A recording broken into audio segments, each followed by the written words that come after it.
काया।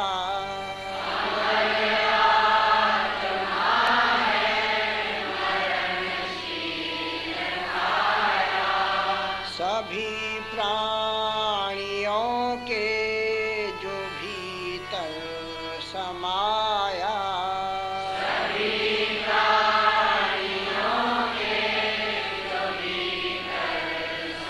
आया वही आत्मा सच्चिदानंद में हूँ।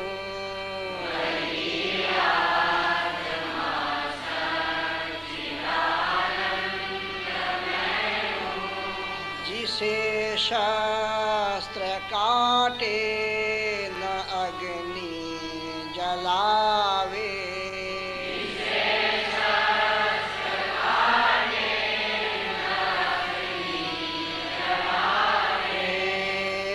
बुझावे न पानी न मृत्यु मिटावे।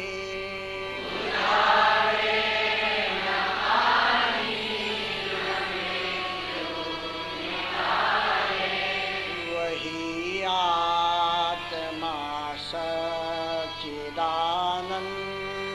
में हूँ।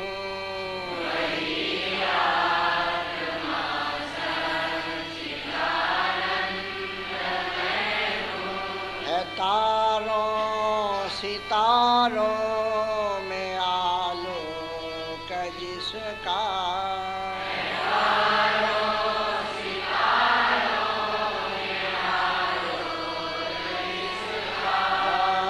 है चंदा व सूरज में आभास जिसका।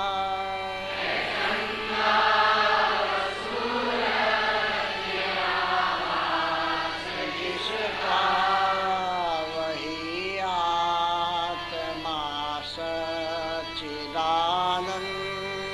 में हूँ।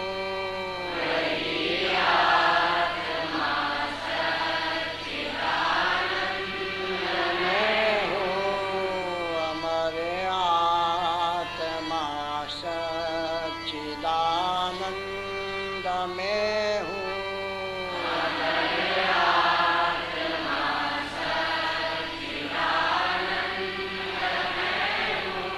शिवोऽहं शिवोऽहं शिवोऽहं शिवोऽहं।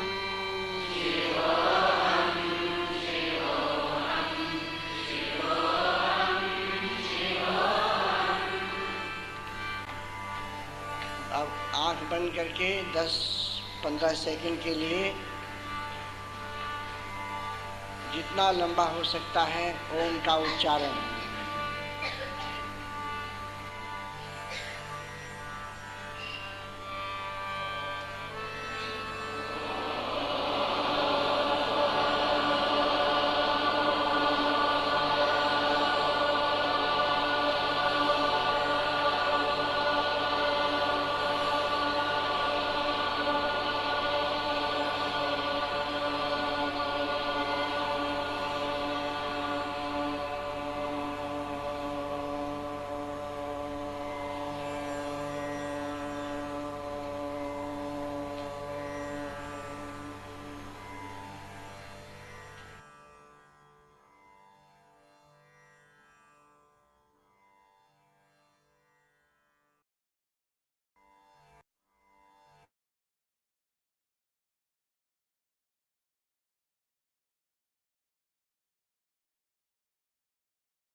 Good evening, all creators. Welcome back.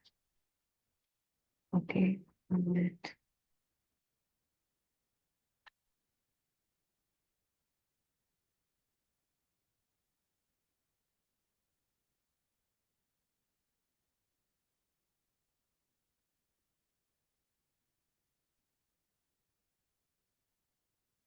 Okay. Thank you. Thank you. So much gratitude for joining again. And it is 20th June. Imagine next month will be such a huge transformation. In fact, transformation is already happening within all of us. हम सबके अंदर एक emptiness और कृतज्ञता का भाव और छूट रहा है जो सब नहीं चाहिए. इनफैक्ट आज YouTube पे when I was uploading the session and I was listening to my own yesterday's recording, even I had tears of joy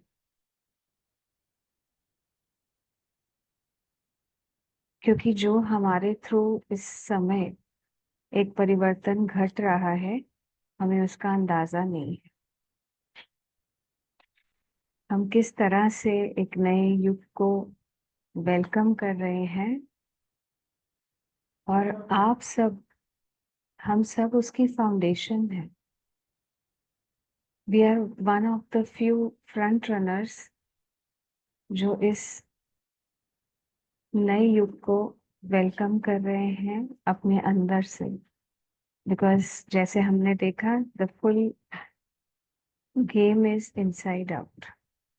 because the next dimension is not a place. अगली dimension कोई जगह नहीं है जहाँ पे हम जाएंगे ट्रेन या फ्लाइट की टिकट बुक करवा के. ये तो हमारे अंदर से ही प्रकट हो गई.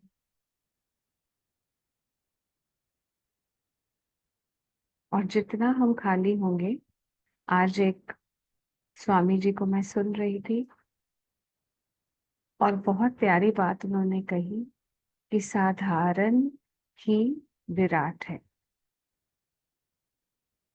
हमें बिल्कुल साधारण हो जाना है. और साधारण होने का मतलब कि सारी अटैचमेंट्स, बिलीफ सिस्टम्स, पुरानी थिंकिंग, ये सब छूटते जाएगा, छूटते जाएगा, छूटते जाएगा. साधारण होंगे और साधारण और साधारण और साधारण, बिल्कुल एम्प्टी. और जैसे ही एम्प्टी होंगे पूरा विराट रूप प्रकट हो जाएगा. खुद से ही खुद को खाली करना. So with your permission and lot of gratitude, I am going to today again take you to a map of consciousness and the double slit experiment. जिन क्रिएटर्स को ये समझ नहीं भी आया या नहीं भी देखा पहली बार, लास्ट टाइम अटेंड नहीं किया, तो उनके लिए एक बार फिर से हम रिपीट करेंगे और करते भी रहेंगे. कोई टेंशन नहीं है. And please ignore some background noise you may hear, so you can ignore that 1 minute.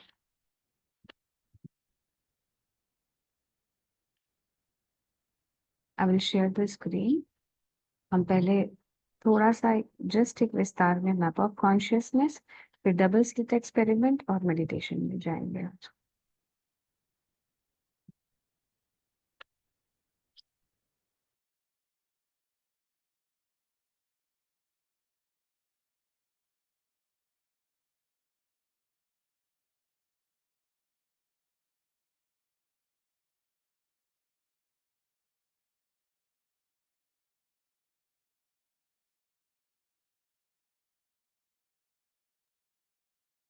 The screen is visible. Yes, yes. Yes. Okay. तो ये है चेतना के स्तर. ये प्यारा मैप जो बार बार प्रवीण जी बताते भी हैं और थ्रू टैरो कार्ड्स भी हम वो चेतना के स्तर की बात करते हैं. सो देर आर 2-3 व्यूज. आप ये डेविड हॉकिंस जो एक फिजिसिस्ट रहे हैं उनके द्वारा भी ये चेक कर सकते हैं मैप ऑफ कॉन्शियसनेस. और आप, मैंने आज एक सेशन शेयर किया है सत्संग प्रवीण जी का ग्रुप में, गुजरात रिट्रीट वाले ग्रुप में, जहाँ पे रिसेंटली प्रवीण जी ने टैरो कार्ड के थ्रू चेतना के जो स्तर हैं, टैरो कार्ड नंबर 12 से 18, कि कैसे हम खुद का एनालिसिस और इवैल्यूएशन, सेल्फ इवैल्यूएशन कर सकते हैं कि हम खुद चेतना के किस स्तर पे हैं। सो अगर हम पहली बार इसको देख रहे हैं, मैप ऑफ कॉन्शियसनेस, तो ये बेसिकली ये जानना है कि हम सबके अंदर चेतना जो है वो एक एनर्जी है। चेतना की जो एनर्जी है उसका एक फॉर्म है, या तो वो कम फ्रीक्वेंसी की एनर्जी है या वो हायर फ्रीक्वेंसी की एनर्जी है। जिस तरह की मेरी फ्रीक्वेंसी का लेवल होता है उसी तरह से मैं चुंबकीय तरीके से यूनिवर्सल चेतना से बाकी जो चीजें हैं वो अट्रैक्ट करती रहती हूँ। ठीक है, जैसे मैंने एक एग्जांपल बताया था, आजकल हम सब ऑनलाइन पेमेंट करते हैं, गूगल पे करते हैं, पेटीएम करते हैं। तो इसका मतलब क्या है कि यूनिवर्स और मेरे बीच में एक एनर्जी एक्सचेंज चल रहा है। अगर मैंने यूनिवर्स को एक्सेप्टेंस की करेंसी दे दी कि मेरी प्रिडोमिनेंट, देखो दिन में हम सब इमोशंस के साथ खेलते रहते हैं, बट मेरी बेसिक इमोशन, प्रिडोमिनेंट इमोशन है अगर एक्सेप्टेंस की, इसका मतलब मैंने यूनिवर्स को कितना जीपे किया या कितना पेटीएम किया, 350 एनर्जी लॉक। तो मुझे किस तरह से एक्सपीरियंसेस आने शुरू हो जाएंगे, यूनिवर्स कौन से प्रोडक्ट्स मुझे वापस डिलीवर करेगा, मेरा भाव रहेगा कि अगर मैंने एक्सेप्टेंस में हूँ तो जनरली कैसा भाव रहेगा, ठीक है जो किसी ने किया वो अच्छा ही होगा उसकी चेतना के हिसाब से। If he would have known better he would have done better, उनको पता होता तो वो अच्छा कर लेते, है ना, ऐसा भाव रहेगा। तो इग्नोर भी करते हैं और आगे भी चलते रहते हैं, मस्त रहते हैं, जैसे बोलते हैं कि stay in the middle. And मुझे किस तरह के एक्सपीरियंसेस यूनिवर्स वापस देगा, harmonious experiences.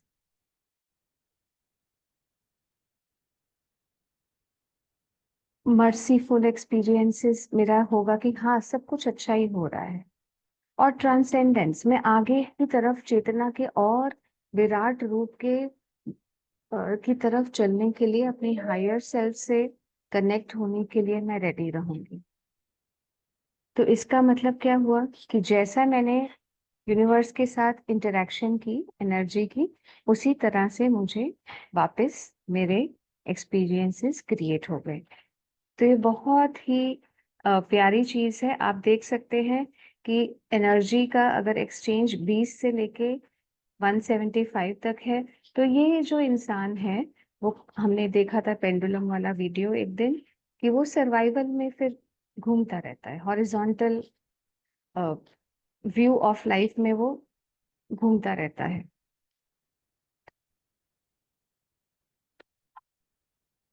Then there is a person who understands that okay, अब after this survive, beyond survival क्या है, तो वो इंसान लॉजिकल माइंड से थोड़ा सा कॉन्शियसली क्रिएट करना शुरू कर देता है। वो समझता है कि हाँ मुझे न्यूट्रल रहना है, मुझे एक्सेप्टेंस में रहना है ना, मुझे होपफुल रहना है, मुझे जो भी मेरे अंदर ब्लॉकेजेस हैं वो रिलीज करने हैं, मुझे यूनिवर्स को ट्रस्ट करना है। तो ऐसा इंसान धीरे धीरे कॉन्शियसली अपनी जो रियलिटी है वो जागने के बाद हाथ में लेना शुरू कर देता है। पहले भी क्रिएटर थे पर अनकॉन्शियस क्रिएटर थे, अब थोड़े जागे तो कॉन्शियस क्रिएटर हो गए। उसके बाद थर्ड लेवल क्या है, just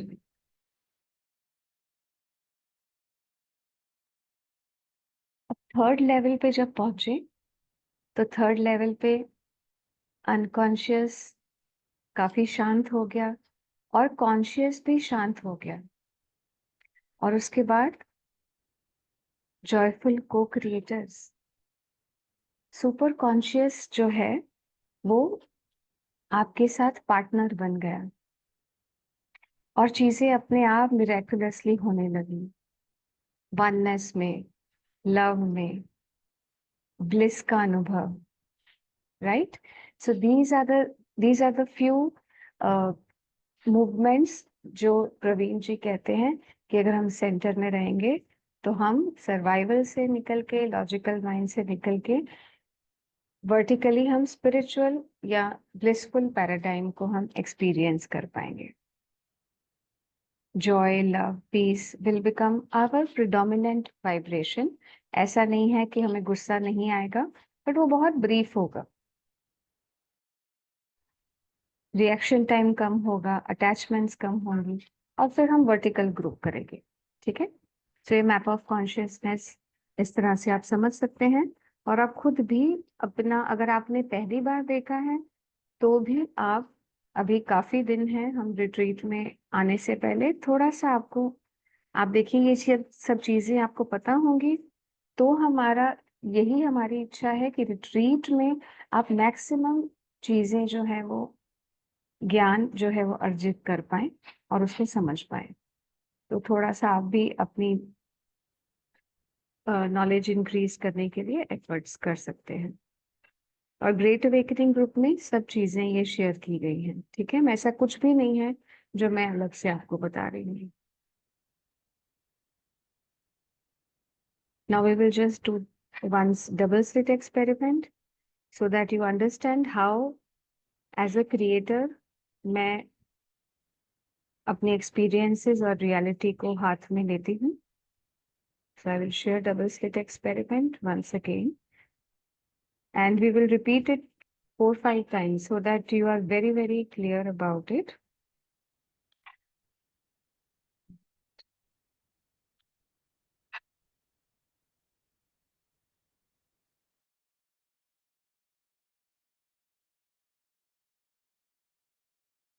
Double slit experiment defies our understanding.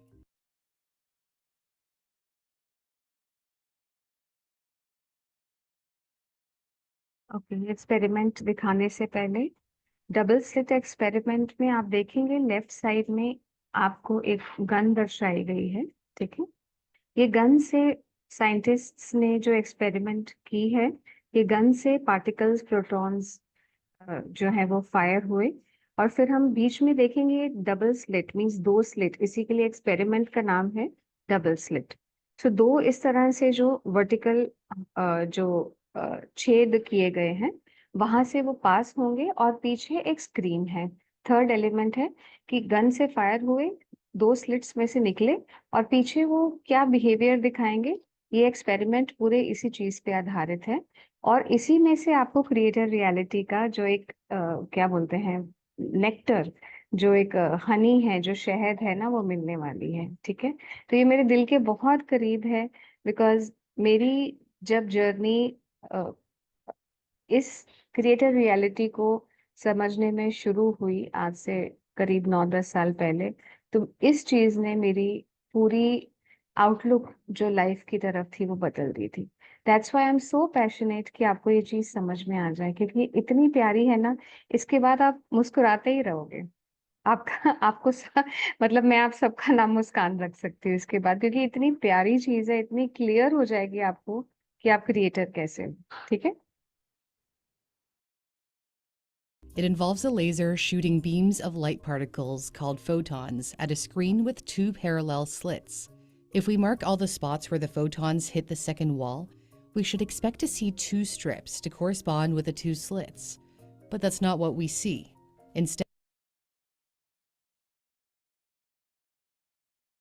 अब ये देखिए, एक कॉमन मैन जो है वो यही समझता है कि फोटॉन्स जब फायर हुए दो स्लिट्स में से, तो पीछे दो लाइनें बननी चाहिए स्क्रीन पे, बट ऐसा नहीं हुआ। और फिर आगे देखिए, we see an alternating pattern of light and dark bands.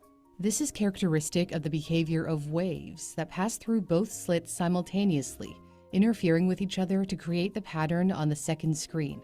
The bright lines are where the top of waves meet, resulting in a more intense or brighter area on the screen.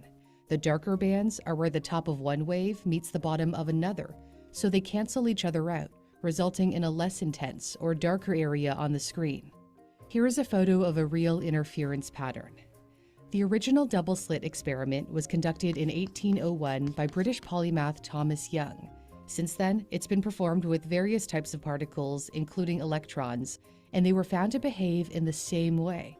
This phenomenon occurs even if the photons are fired one at a time, which suggests that the photon is interfering with itself as it passes through both slits at once. Physicists were so stumped that they decided to observe which slit the particle went through. And that's when things get really weird. When scientists used a measuring device to observe the slit that each photon passed through, the interference pattern disappeared, and the photons started behaving like particles. Instead of the spectrum of light and dark bands, we see two bright bands, indicating that the photons chose one slit or the other. So light can display characteristics of both particles and waves. Now here is the magic. और आपको अगर ये समझ नहीं भी आएगा ना आज, तो हम फिर रिपीट करेंगे, क्योंकि मुझे भी पहली बार ये एक्सपेरिमेंट समझ ही नहीं आया था। बहुत बार जब मैंने देखा और बहुत अलग अलग तरह के वीडियोस देखे, फिर मुझे समझ में आया, okay, this is where my power lies. Okay, so now understand this कि जब यहाँ पे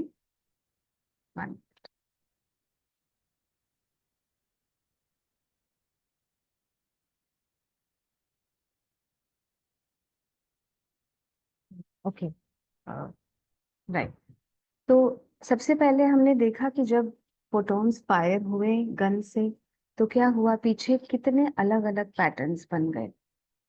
क्या आपने देखा कुछ पैटर्न्स जो थे मल्टीपल लाइंस में थे, कहीं पे लाइन ज्यादा ब्राइट थी, कहीं पे लाइन बहुत डल थी, फिर ज्यादा ब्राइट थी। इस तरह से अलग अलग पैटर्न्स बन रहे थे। एक तरह से अगर देखा जाए तो वो इनफाइनाइट पॉसिबिलिटीज का पैटर्न है, बिकॉज उसमें कुछ प्रिडिक्टेबल नहीं है, बट इतने इनफाइनाइट पॉसिबिलिटीज हैं, they are like quantum possibilities which exist. ठीक है, उसके बाद जैसे ही बीच में साइंटिस्ट्स ने सोचा कि हम देखते हैं कि ये फोटोन कौन सी स्लिट में से पास हो रहा है, क्योंकि जब फोटोन को फायर करते हैं पीछे मल्टीपल लाइंस बनती हैं स्क्रीन में, ये इस तरह से, तो बहुत मल्टीपल लाइंस बन रही थी, मल्टीपल पैटर्न्स बन रहे थे। तो साइंटिस्ट को समझ नहीं आया, उन्होंने बोला अब देखते हैं कि जो हम फोटोन फायर कर रहे हैं वो स्लिट नंबर 1 से पास हो रहा है या स्लिट नंबर 2 से पास हो रहा है।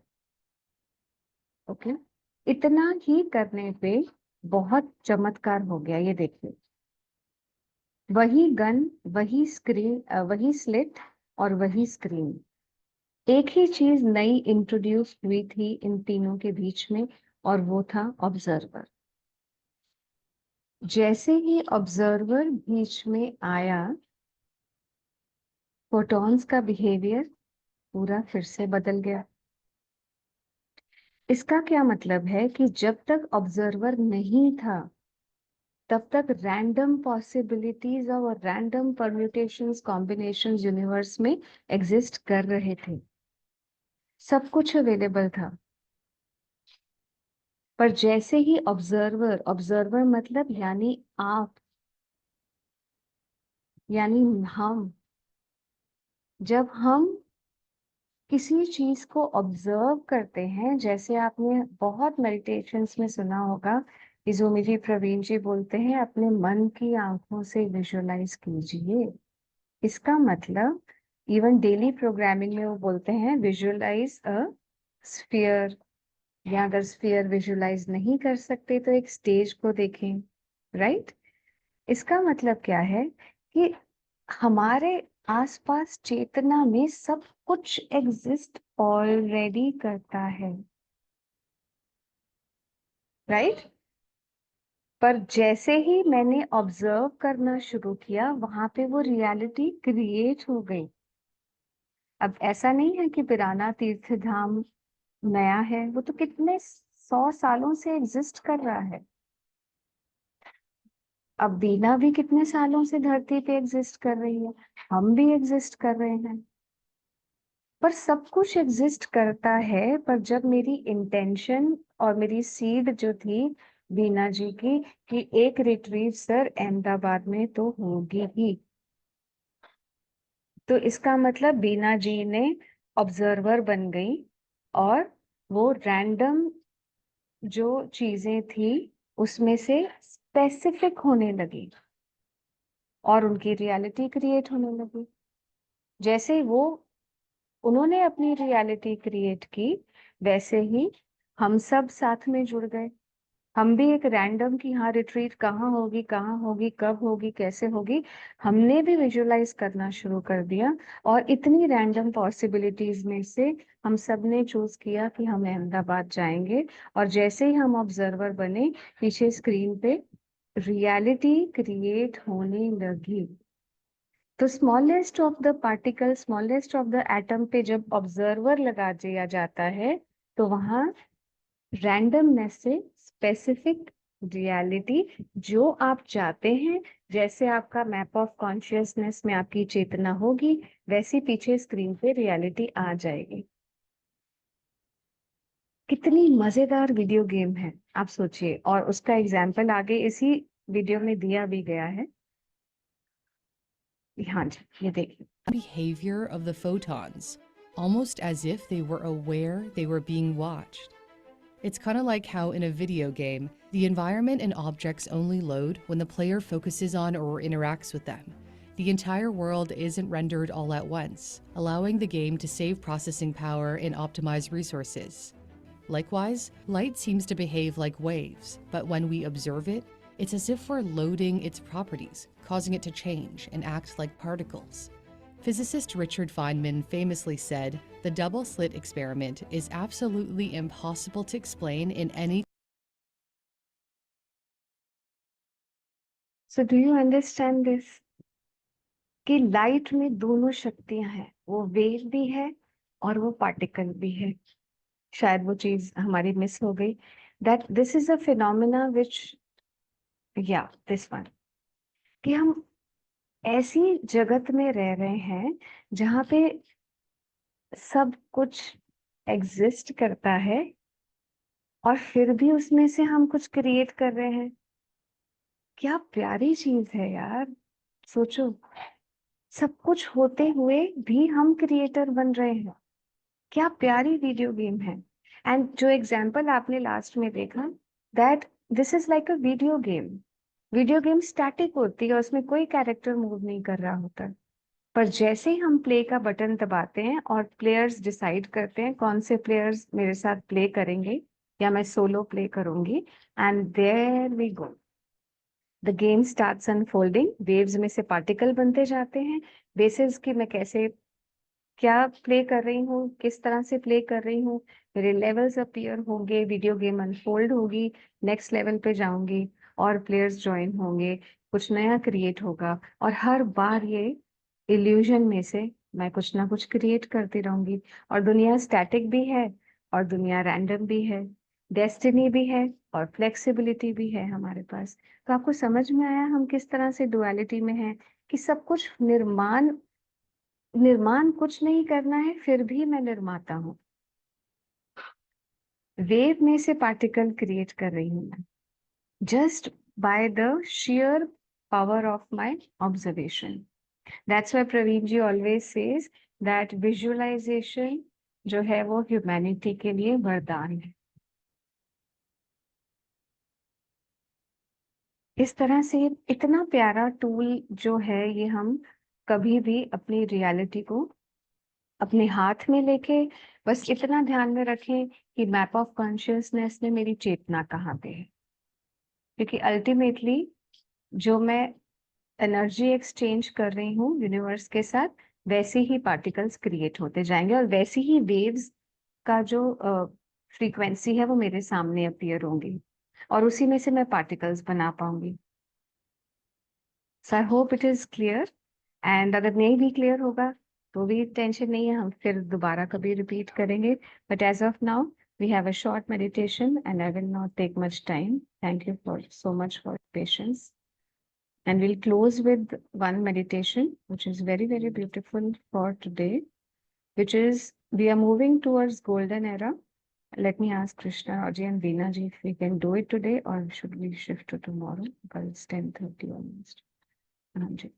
Yes, Veena ji and Krishna Rao ji and other organizers, should we do the meditation or can we put it for tomorrow? can. Hello. Yeah, you can do it. No problem. Okay. Yes. So this is a beautiful meditation, also available again on the channel. Or this meditation is how we are together collectively moving towards golden era by replacing our old memories and installing next level memories. बहुत प्यारी meditation है. Just do.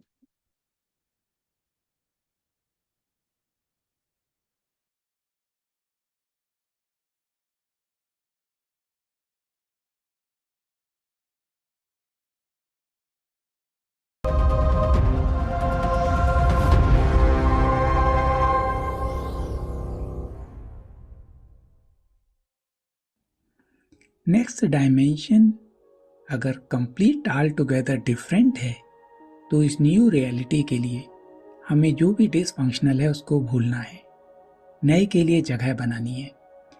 New normal तभी प्रकट होगा जब हम अपनी memory में उसके लिए स्पेस देंगे। इसके अतिरिक्त हम जानते हैं कि हम मैट्रिक्स में हैं। सारे धर्म समय के साथ मैनिपुलेटेड हैं। सारे कल्चर अपने रीजनल बिलीफ सिस्टम से मैनिपुलेटेड हैं, प्रभावित हैं। जनरेशन फ्रॉम जनरेशन हमने अपने पेरेंट्स से, उन्होंने अपने पेरेंट्स से इस मैनिपुलेशन को जिया है। इसीलिए ये मैट्रिक्स कंटिन्यू करती रही है। ये मैट्रिक्स पहली बार टूट रही है।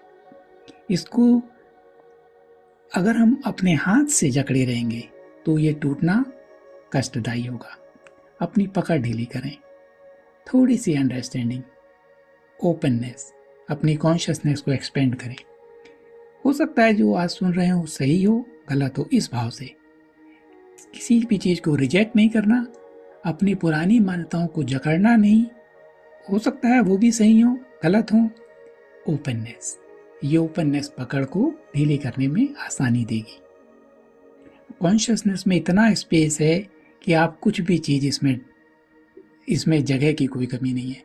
कोई भी नई इन्फॉर्मेशन, चाहे वो एलियन की हो, चाहे वो डॉक्टर निकिता का इंटरव्यू हो, रा का इंटरव्यू हो, अपने विश्वास से, अपनी बिलीफ सिस्टम से अगर उसको जज करेंगे तो एक्सेप्ट करेंगे या रिजेक्ट करेंगे, दोनों आप अपनी कॉन्शियसनेस के लेवल से ही कर रहे हैं।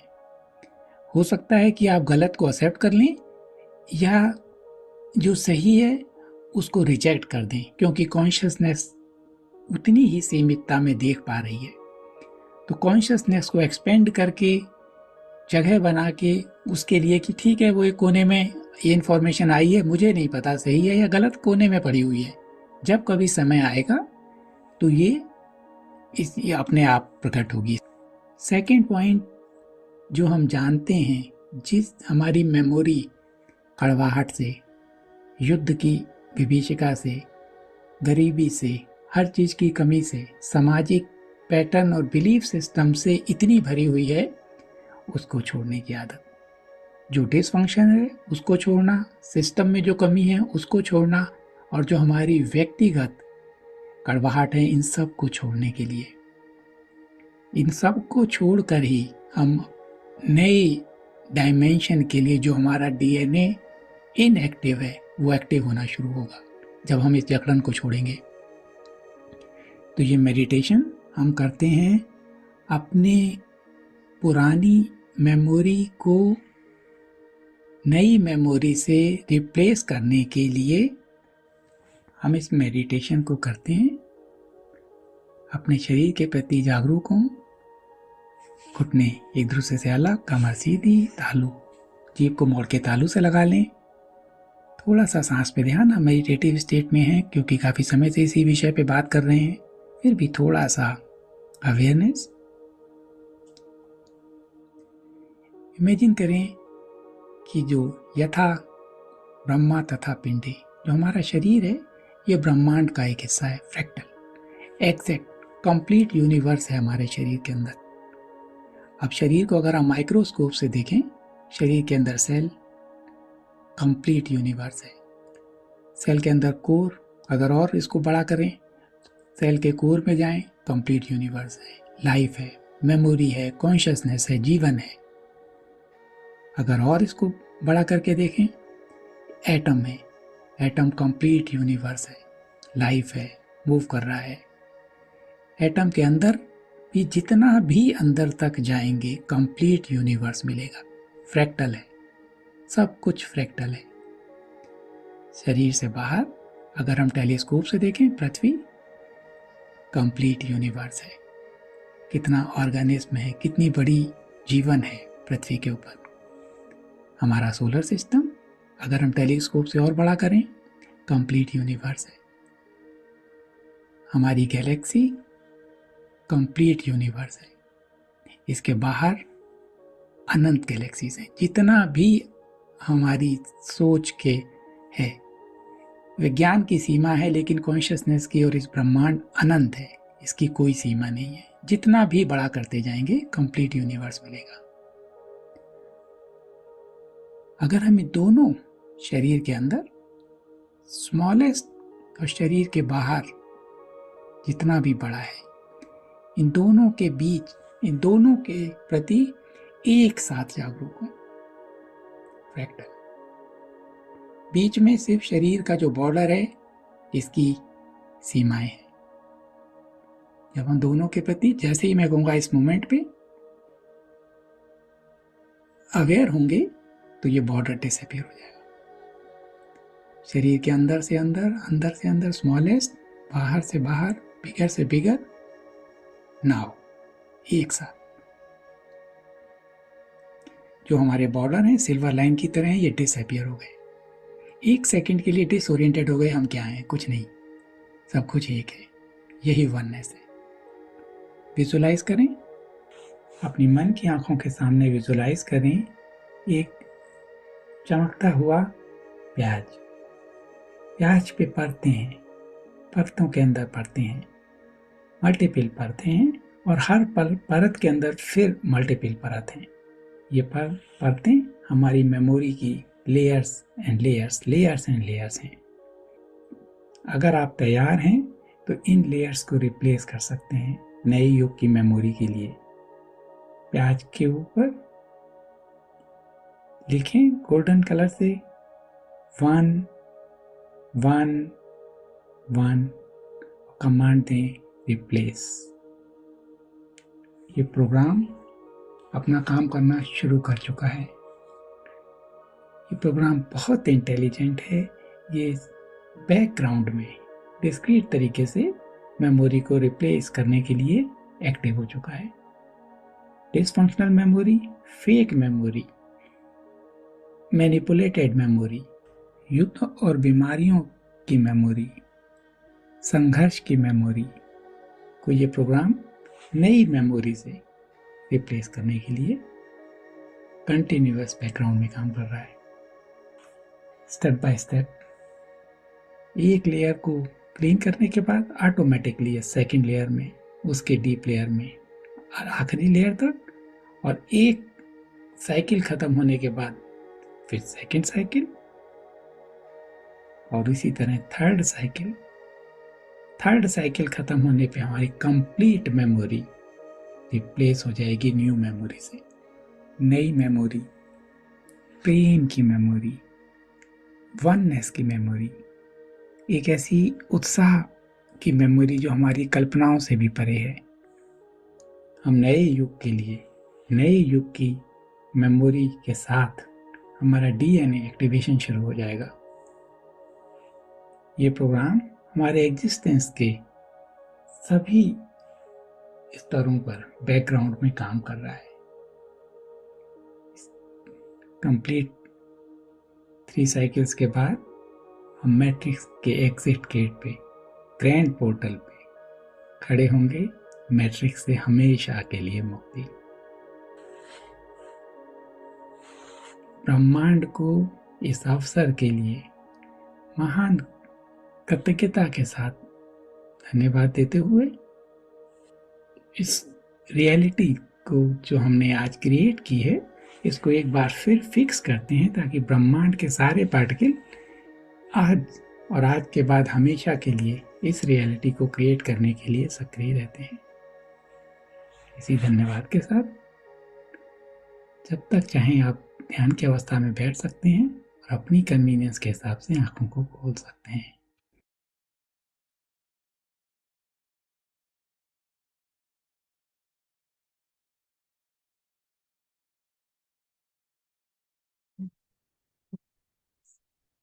ये बहुत पावरफुल इंस्टॉलेशन प्रोसेस है। Let it continue and be take care. Thank you, thank you, thank you.